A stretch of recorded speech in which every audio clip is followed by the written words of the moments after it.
Welcome back to the Deep Dive. Today, we are opening up a stack of research that, honestly, I think is going to be a bit of a mirror for a lot of people listening. And maybe not a flattering one. It's certainly got me looking at my own workflows a little differently this morning. Yeah, this one bites a little bit.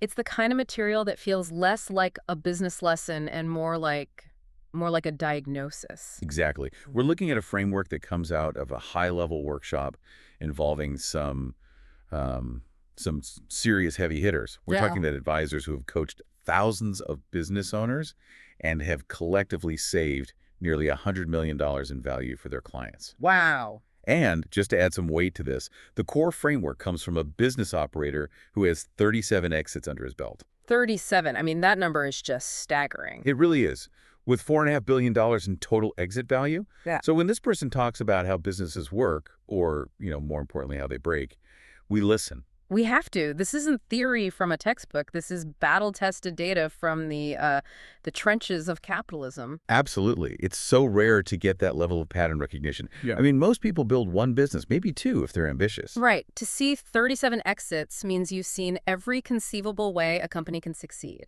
and every single way it can trap its owner. And the topic today centers around what they argue is the most dangerous phrase in the entire business world. And it isn't "we're out of cash," and it isn't "I quit." It's two simple words: "I'm fine." I'm fine. It sounds so harmless, doesn't it? It sounds like resilience. It sounds like what you say when your grandmother asks how work is going. Right. If you ask a business owner, let's say someone doing, 1 to 10 million in revenue, how they're doing, and they say, "I'm fine," you assume they're winning. On paper, they usually are. Yeah. Revenue is up, clients are happy, the bills are paid. So why do our sources call this a trap? Why is "I'm fine" the canary in the coal mine? Because in this specific context, I'm fine is code. It usually means the money is good, the lifestyle is supported, but the owner knows deep down that if they stop pedaling the bike falls over. They are the engine, the steering wheel, and the brakes, all at once. I'm fine is a defense mechanism against the reality that they are shackled to the business. It's the paradox of success. You build this beast, and then the beast eats you. The workshop notes pose this really visceral question, a test that I want to throw out to everyone listening right now. Be honest with yourself on this one. If you stepped away from your business for 3 weeks, completely stepped away, no email, no Slack, no just checking in, literally dropped your phone in the ocean, would the business crumble? That is the terror right there. For most people in that 1 to 10 million range, the answer is a hard yes. Or at the very least, growth would stall, fires would burn unchecked, key clients would leave, and they'd come back to a complete disaster. And if the answer is yes, it would crumble, then you don't have a business. You have a very complicated, high-stress job. Exactly. And that brings us to the mission of today's deep dive. We aren't here to talk about work-life balance in some fluffy sense. We aren't talking about working less for the sake of working less or sipping Métis on a beach. So what are we talking about? We are talking about optionality. Optionality. That's the key word here. I love that distinction. It's the difference between having a job with a lot of overhead and owning an asset that has transferable value. Because if the business relies on your brain to function, you don't have a business. You have a job where you are the only employee who truly matters. And you can't sell a job. You can only sell an asset. So let's unpack this feeling. Because the source material describes this owner, the one saying "I'm fine," with such painful accuracy. On the surface, they have a team. They have an office. They look like a CEO. They might even be on the cover of a local business magazine.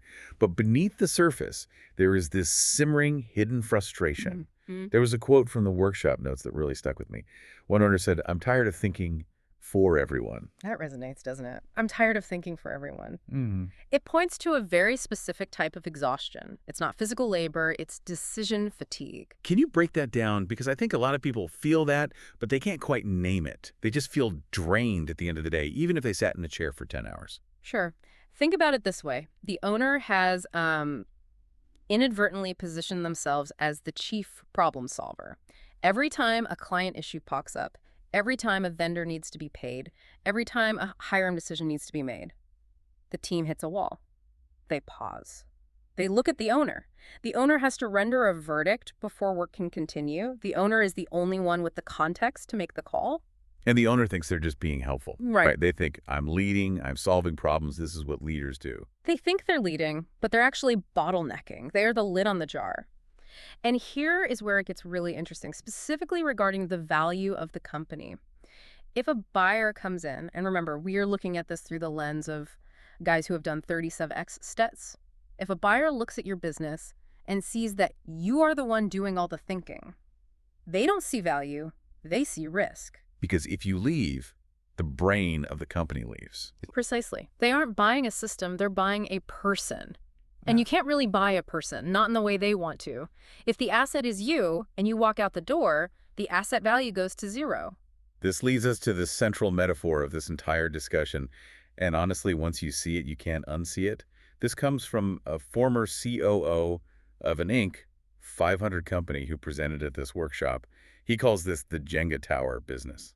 It's such a perfect visual. Yeah. We've all played Jenga. You have this tower of wooden blocks. Now imagine your business is that tower. The blocks are your sales, your operations, your marketing, your team, your product delivery. But there is one specific block, usually near the bottom, bearing a lot of the structural weight that represents the owner. And in a Jenga Tower business, if you pull that one piece out, if the owner gets sick, takes a vacation, or tries to sell and leave, The whole structure collapses. It just falls flat. The sales team doesn't know what to promise, the operations team doesn't know how to handle the exception, and the finance team doesn't know which bills to prioritize. Crash. we have to ask why this happens. Why do smart, capable people, people who can build $1 million company, build Jenga towers instead of pyramids, nobody sets out to build a fragile business? No, of course not. It usually stems from a very innocent belief the owner has, usually early on in the company's life.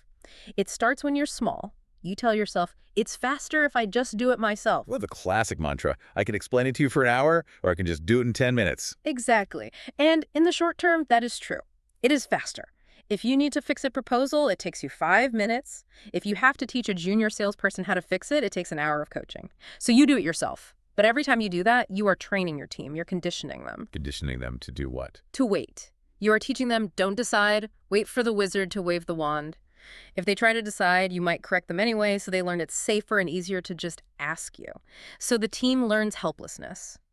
The system breaks down because no decision is ever made without that specific Jenga piece in the room. So you end up with a team that looks busy. They're typing, they're on calls, but they're really just waiting in line for your approval on everything that matters. Right. And that's the contrast we need to draw. A Jenga business collapses upon removal of the owner.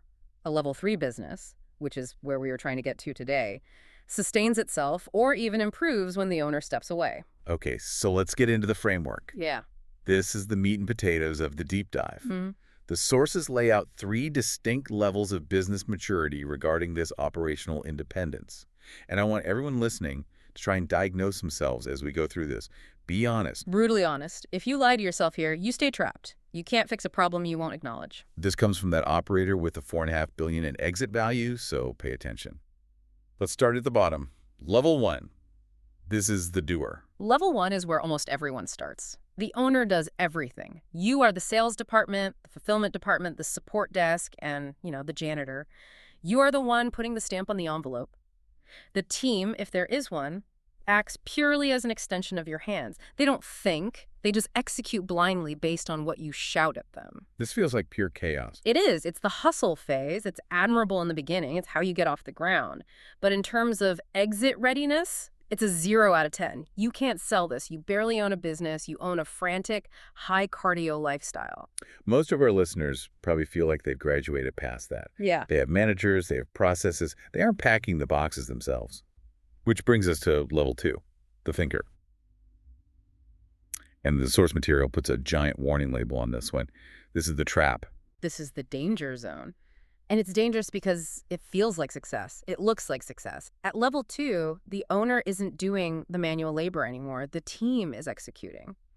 But, and this is the critical distinction, the flow of information is, team brings problem to owner, then owner solves problem, then team executes solution. I see. So it looks like delegation because the owner isn't doing the final task. Yeah. The owner isn't driving the truck, but the owner is telling the driver exactly which turn to take at every single intersection. Exactly. You sit in your office, people come in and say, hey, the client is upset, what do we do? And you say, give them a 10% discount and send flowers, and they go do it.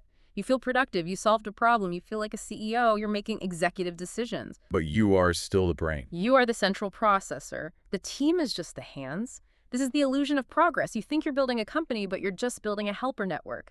And the exit readiness here, it's maybe a 3 out of 10. You might find a buyer, but they will not pay what you want. And then there is the promised land. Level 3, the architect. Level 3 is the shift. At level 3, the team identifies problems and proposes solutions. Or even better, they solve the problems without you even knowing they existed, based on the rules you set up. So the owner isn't solving the problem. The owner is setting the parameters. Correct. The owner sets the guardrails. The owner says, here is the game we are playing, here are the rules, now go play. At this level, exit readiness is an 8 out of 10. The business has its own brain. I want to double-click on that distinction you just made, because I think a lot of people confuse level 2 and level 3. At level 2, you empower the team to bring you problems. My door is always open.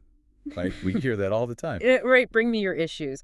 That sounds like good management, doesn't it? It sounds accessible, but it's actually creating dependency. It trains people to stop thinking the moment they hit a bump in the road. But at level 3, you empower them to bring solutions. Or to handle it entirely. The owner only handles the exceptions. The weird stuff. The stuff that falls outside the normal rules. Everything else flows without them. So why do so many smart people get stuck at level 2? Because the source material says this is where good operators go to die. It is a grim phrase. It is, but it's accurate. Level 2 is where good operators go to die. The psychological trap of level 2 is just so powerful. It feeds the ego. It feels productive to be the answer key. You are the hero of the story every single day. You put out the fires. You save the accounts. It validates your worth. You tell yourself, look at how much they need me. I must be valuable. It's addictive. Being the hero is addictive. It is. If you remove yourself, you have to face the existential question. If they don't need me to solve problems, what am I even here for? And that's scary. There's a quote here that sums it up perfectly. One owner realized, I'm just a better organized bottleneck. That's the hard truth. You've organized the chaos, but you are still the choke point. And the financial trap is even worse. Let's say you stay at level 2. You're making $5 million a year in revenue. Life is good. Yeah. But then you want to sell. Right, you want to cash out. You want that big check. A sophisticated buyer, like the ones involved in this workshop, looks at that business. They see that every relationship, every operational fix, every pricing strategy lives in your head. They are going to punish you for that risk. Instead of getting a 6x or 8x multiple on your earnings, you might get offered 3x or 4x. So we're talking about millions of dollars left on the table. Millions. We're talking about the difference between retiring for life and just getting a nice bonus. And it gets worse. Because they don't trust the business to run without you, they will structure the deal to force you to stay. They'll say, okay, we'll buy it, but 50% of the money is tied to an earnout where you have to stay and work for us for 3 years to prove the business doesn't collapse. That sounds miserable. You sell your company to get freedom, and you end up an employee in your own former business, answering to someone else. Exactly. And let's be honest, entrepreneurs make terrible employees. That earnout period is usually hell. Buyers don't want to buy you. They want a business that works without you. Buyers don't want to buy you. They want a business that works without you. If they have to buy you to get the business, the price goes down. Okay, I think we've sufficiently terrified everyone about level 2. I'm feeling the anxiety myself. Good. Fear is a motivator. Now let's channel that into action. So let's pivot to the solution. How do we break the Jenga tower? How do we move to level 3? The source material introduces this concept of rules of the game. This is the paradigm shift. You have to stop viewing your role as managing people. You have to view your role as designing systems. You're not managing people. You're designing systems. That's a bumper sticker right there. But what does that actually mean? It means the goal is to stop making individual decisions and start making rules for how decisions are made. You stop being the referee who calls every foul, and you start writing the rule book so the players know what a foul is and can self-regulate. Let's get into the real-world examples provided in the workshop notes, because this is where it stops being abstract and gets visceral. They lifted some specific rules that owners implemented to escape level 2. Let's look at the banking example first. This is a classic one. In a level 2 bank, a customer comes in and disputes a $50 fee. The teller goes to the manager. The manager might even call the regional owner if it's a weird situation or if they are afraid of making a mistake. It takes time, creates friction. The customer is standing there tapping their foot, getting angrier by the second. And the owner is getting a text message during dinner saying, "Can we waive this fee?" Exactly. And the owner types, yes. That took 2 seconds, so they think it's efficient. But they just interrupted their dinner, and they train the manager to ask next time. In a level 3 system, the owner sets a rule. Any customer balance dispute under $200 can be waived by the branch manager immediately. No approval needed. If it's over $200, escalate it. See, that's so simple, but think about what it does. It gives the manager permission to solve the problem instantly. The customer is happy, the line moves, and the owner is never bothered. And notice the guardrail. The guardrail is $200. The owner has calculated that they are willing to risk $200 to keep a customer happy and keep the system moving. They aren't giving the manager a blank check. They are giving them a bounded playground. Let's look at the hiring example. This one is huge because hiring is such a time suck for owners. I know owners who interview every single intern because they believe they are the only cultural gatekeepers. Huge time sink. At level 2, the owner interviews everyone because they think, I need to get a feel for them. I have the best gut instinct. At level 3, the rule changes. The rule becomes, department heads can hire anyone with a salary under $75,000, provided it's within budget and HR approves. If the salary is over $75,000, bring me the final 3 candidates. I love that. So you're not saying, I don't care who we hire. You're saying, for junior roles, I trust the system I built. For senior roles, which have higher risk and higher impact, I want to be involved at the end. Exactly. You are allocating your brainpower only to the high-stakes decisions. You are conserving your decision-making energy for the things that actually move the needle. You are acting like an architect, not a foreman. And one more, because this hits every business. Vendors. Spending money.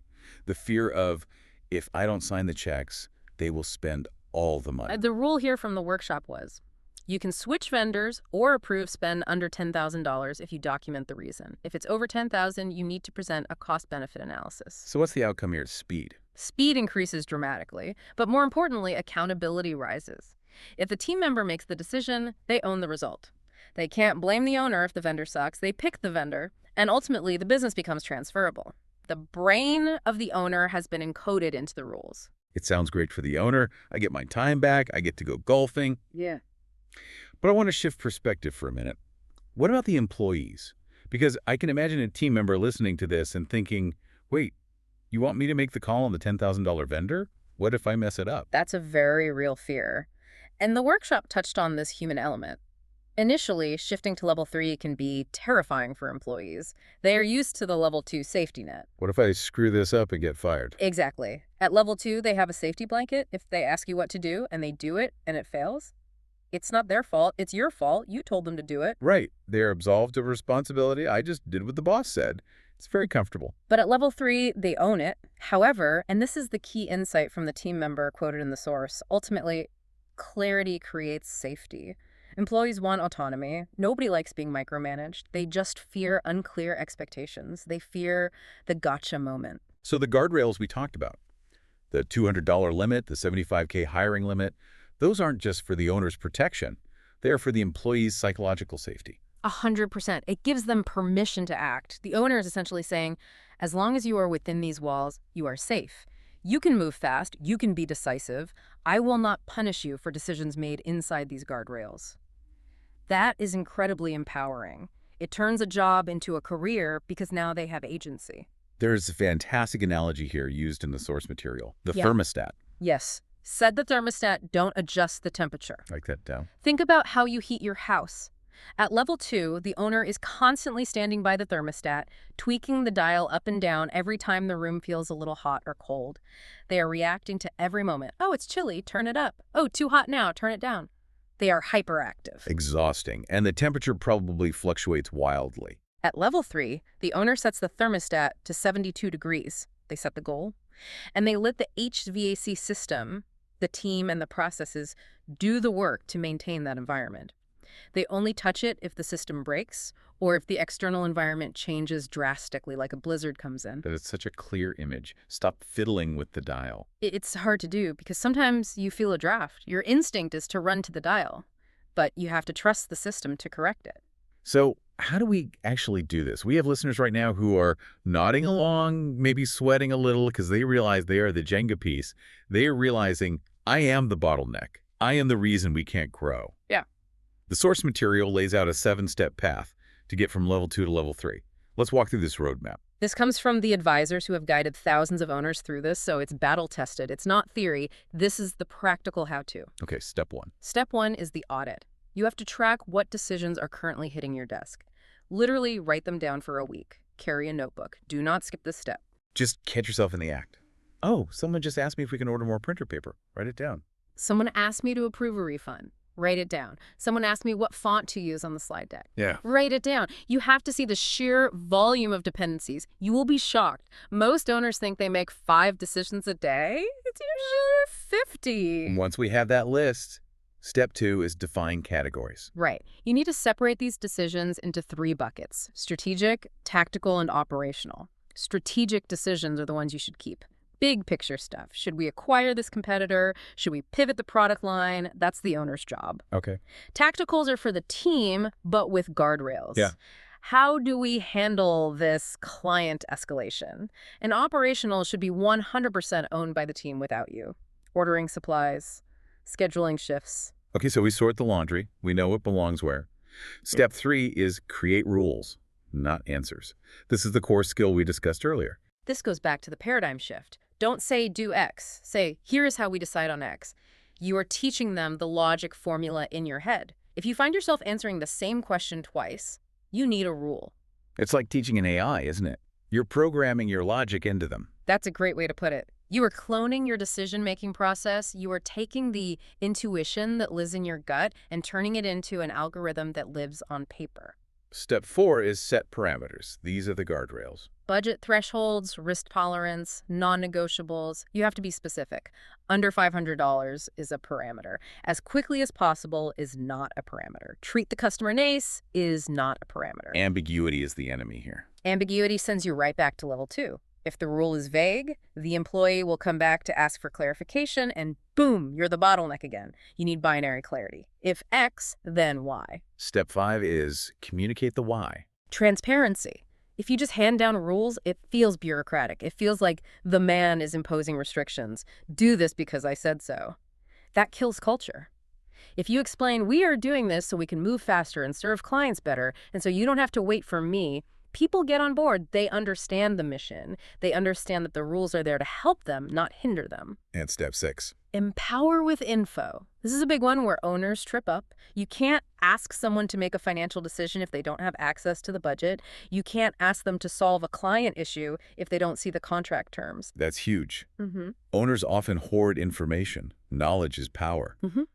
But if you hoard the info, you must make the decision. Precisely. You have to democratize the data required to make the decision. You have to give them the same instrument panel you are looking at. And finally, step 7. This is the hardest one for most entrepreneurs. This is where the rubber meets the road. Let them fail within guardrails. Ooh, this is the painful one. You have to let them fail. But wait, we just said we want to avoid disaster. Why would we let them fail? We want to avoid total disaster. That's what the guardrails are for. But within those guardrails, if they make a suboptimal choice, you have to let it stand. If you swoop in to save them every time they wobble, you retrain them to rely on you. You undo all the work. So you're saying a mistake. The expert detail here is crucial. A mistake under $5,000 is a learning cost. It's tuition. You pay it gladly for a better employee. So if a small mistake happens, they waive a fee they shouldn't have, or they hire a vendor that wasn't the absolute best, you don't yell. You don't take the decision back. You debrief. Okay, why did we make that choice? What did we learn? Exactly. You coach the system. You don't take over the controls. A mistake over $50,000, well, that should have hit a guardrail and come to you anyway. If a $50,000 mistake happened without you knowing, then the rule was wrong, not the employee. You need to adjust the guardrails. This whole process, it's really an identity shift for the owner. It's not just an operational change. It is. You are moving from being the builder, the guy with the hammer, the gal with the wrench, the artisan, to the architect, the person with the blueprints. You are working on the business, not in it. And that is a phrase we hear a lot, work on, not in. But I feel like today we actually put some meat on the bones of what that means. It's not just thinking big thoughts or networking. It's designing decision trees. It's engineering. It's engineering the machine, so the machine runs without the operator constantly pulling levers. So let's bring this home. We've gone on a journey here. We have. We started at level 1 chaos. The owner does everything. 0 out of 10 readiness. We moved to level 2, the trap. The owner thinks for everyone. It feels like progress, but it's just organized dependency. 3 out of 10 readiness. I'm fine, is the siren song here. It tells you to stop climbing when you're only halfway up the mountain. In the level 3? And finally, level 3, the architects. The owner sets the rules, the team thinks and executes. Freedom. 8 out of 10 readiness. And the goal here is not necessarily to sell tomorrow. No, but it is to be able to sell, or to be able to take a month off, or to be able to launch a second business. It's about optionality. It's about having choices. I want to leave the listeners with a final thought from our expert speaker today. If someone is listening to this and they are feeling that defensive twinge that, yeah, but my business is different, my clients are special, I really need to be involved, what do you say to them? I would say this. Operational independence isn't a luxury. It isn't just for people who want to retire on a beach. It is the foundation of an 8 or 9-figure asset. If you want to build something that outlasts you, something that has true value in the marketplace, you have to accept that buyers don't want to buy you. They want to buy a business that works without you. Level 3 is the only way to get there. Powerful stuff. If you're feeling fine right now, I want you to go check your Jenga tower, give it a little nudge. If it wobbles, it's time to get to work on those rolls. Absolutely. Don't wait for it to fall. Now, for those of you ready to take action, the source material mentioned a 10-decision exercise to help you shift decisions in just 30 days. We don't have time to cover it in depth today, but look out for that in the show notes or a future mini dive. It's a practical tool to start that audit we talked about. It's the best place to start. Until then, stop adjusting the temperature and start setting the thermostat. Thanks for listening to the deep dive. We'll see you next time. See you next time.